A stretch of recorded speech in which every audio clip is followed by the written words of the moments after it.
इसका क्या मतलब हुआ कि एक हमारे पास कोई सपोज डैट कि हमारे पास एक 3x3 ऑर्डर का स्क्वायर मैट्रिक्स है, ठीक है।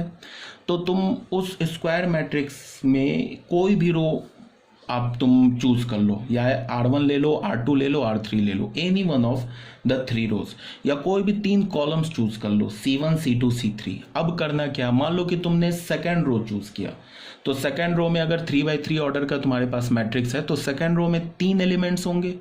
अब तुम क्या करो, उन तीनों एलिमेंट्स को अपने को फैक्टर से मल्टीप्लाई करके ऐड कर दो, तो तुम्हें क्या मिल जाएगा, डिटर्मिनेंट का वैल्यू।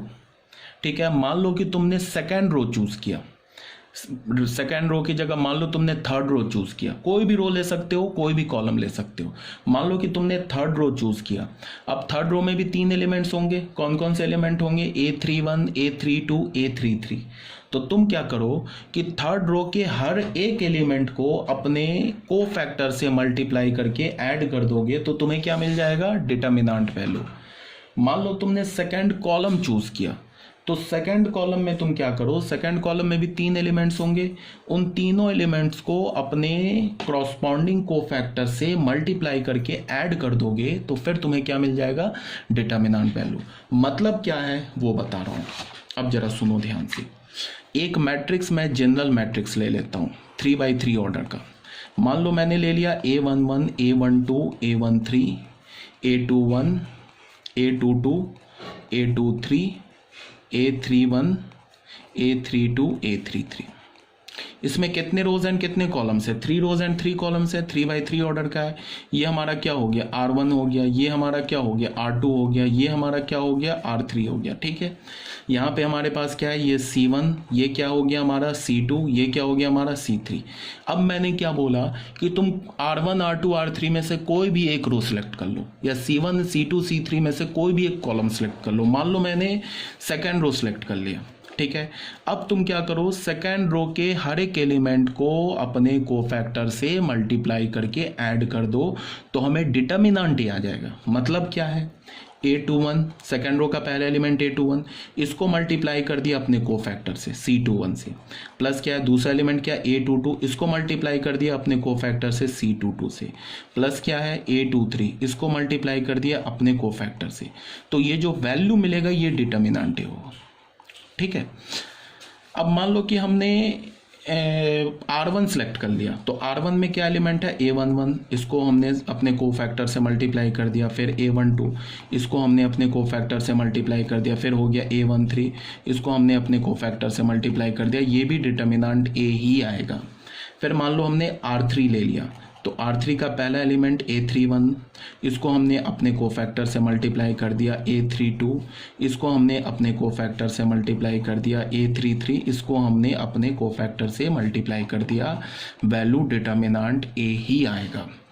ठीक है, ये तो हो गई रो की बात। अब हमने इसमें क्या किया था, हमने R2 ले लिया, इसमें हमने क्या किया, R1 ले लिया, इसमें हमने क्या किया, R3 ले लिया। अब आ जाते कॉलम पे। मान लो हमने फर्स्ट कॉलम लिया, फर्स्ट कॉलम का एलिमेंट क्या, A11, इसको मल्टीप्लाई कर दिया अपने कोफैक्टर से। फर्स्ट कॉलम का सेकंड एलिमेंट क्या, A21, इसको हमने मल्टीप्लाई कर दिया अपने कॉरस्पॉन्डिंग कोफैक्टर से। फर्स्ट कॉलम का थर्ड एलिमेंट क्या, A31, इसको हमने मल्टीप्लाई कर दिया अपने कॉरस्पॉन्डिंग कोफैक्टर से, तो इसका वैल्यू भी डिटर्मिनेंट A ही होगा। सेकंड कॉलम लिया तो A12 इंटू C12 प्लस क्या हो गया, A22 into C22 plus A32 into C32 is equal to determinant A। फिर क्या होगा, A13 इंटू C13 प्लस क्या होगा, A23 इंटू C23 प्लस क्या होगा, A33 इंटू C33। ये भी डिटर्मिनेंट A ही होगा। ये हमारा क्या है, A11 C1 है, ये हमारा क्या है, C2 के क्रॉसपॉन्डिंग हमने। इसी को हम क्या बोलते हैं कि expansion of the determinant along row one और कॉलम, और एलोंग रो और कॉलम। मान लो क्या है, तो इससे हमें क्या पता चला कि हम डिटर्मिनेंट की वैल्यू किसी भी रो के एलोंग निकाल सकते हैं, किसी भी कॉलम के एलोंग निकाल सकते हैं। अगर 3x3 ऑर्डर का डिटर्मिनेंट है तो तुम उस 3x3 ऑर्डर के डिटर्मिनेंट को तुम इवेलुएट किसी भी रो R1 R2 R3 के एलोंग भी तुम उसको इवेलुएट कर सकते हो, या तो चाहो तो तुम C1 C2 C3 के एलोंग भी इवेलुएट कर सकते हो। रिजल्ट सबसे डिटर्मिनेंट A ही आएगा, इसमें कोई शक नहीं है। ठीक है, पहली बात। दूसरी बात क्या कि अब कोई बच्चा पूछेगा कि हमें कौन से रो कौन से कॉलम के क्रॉसपॉन्डिंग इवैल्यूएट करना चाहिए। तो ये तो बहुत सिंपल आईक्यू बेस्ड क्वेश्चन है। ये इसका आंसर होगा कि जिस रो कॉलम में तुम्हें मैक्सिमम 0 दिख जाए, मान लो कि यहाँ तुम्हें दिख रहा है 0 0, यहाँ तुम्हें 0 0 दिख रहा है, ये A22 A23 अगर तुम्हें 0 0 दिख रहा है, बाकी ये सब नॉन जीरो है, तो कॉमन सेंस क्या है कि तुम अगर R2 के लॉन्ग एक्सपैंड करोगे तो तुम्हारा कैलकुलेशन सेव हो जाएगा। R2 के लॉन्ग अगर तुम एक्सपैंड करोगे तो ये दो एलिमेंट को तो तुम्हें लिखने की जरूरत ही नहीं पड़ेगा, इसका वैल्यू तो तुम्हें फाइंड आउट करने की जरूरत ही नहीं पड़ेगी, ये सीधे इसी वैल्यू से आ जाएगा आंसर। समझ रहे हो ना बात? बिकॉज ये A22 0 है, A23 0 है, तो हम डिटर्मिनेंट को उस रो या उस कॉलम के लॉन्ग एक्सपैंड करते हैं जिसमें हमें मैक्सिमम 0 दिख जाए, पहली बात। दूसरी बात क्या कि अगर मान लो 0 नहीं है, किसी भी रो किसी भी कॉलम में 0 नहीं है, तो फिर क्या करेंगे?